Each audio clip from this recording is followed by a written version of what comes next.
என்னுடைய பேர் திருவாசகம். நான் தான் இந்த நாயல்ஸ் கோன் அறக்கட்டளை அதனுடைய நிர்வாக அரங்காவலர். இன்றைக்கி பார்த்திங்கன்னா, நம்மளுடைய தமிழ்நாடு அரசு மாற்றுத்திறனாளிகள் நல ஆணையரகம் மூலியமா பிரம்மகுமாரிகள் நிறுவனம் சார்பாக மாற்றுத்திறனாளிகளுக்கு ஒரு தியானம் மற்றும் விளையாட்டுப் போட்டிகளை எங்களுடைய இந்த 14 வயதிற்கு மேற்பட்ட அறிவுசார் குன்றிய பெண்களுக்கான தொழிற்பயிற்சியுடன் கூடிய இல்லத்தில் இன்றைக்கி இந்த பிரம்மகுமாரிகள் சகோதரர்கள் சகோதரிகள் எங்களுடைய இந்த அறிவுசார் குன்றிய பெண்களுக்கு மிகவும் சிறப்பாக பயிற்சி அளித்தாங்க.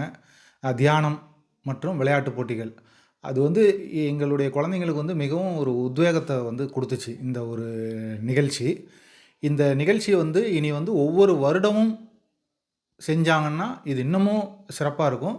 இன்றைக்கி நடத்தின இந்த தியானத்தை நாங்கள் எங்களுடைய பாடத்திட்டத்தில் இனிமேட்டுக்கு டெய்லி ஒரு ஒரு 2 நிமிஷம் 3 நிமிஷம் இந்த ஒரு இதை நம்ம தொடர்ச்சியாக பண்ணணும்னு நாங்கள் முடிவு பண்ணியிருக்கிறோம். அதுக்கு நம்மளுடைய தமிழ்நாடு அரசுக்கும் மற்றும் பிரம்மகுமாரிகள் நிறுவனத்திற்கும் எங்களுடைய நிறுவனத்தின் சார்பாக நெஞ்சார்ந்த நன்றியை தெரிவித்துக் கொள்கிறோம். நன்றி.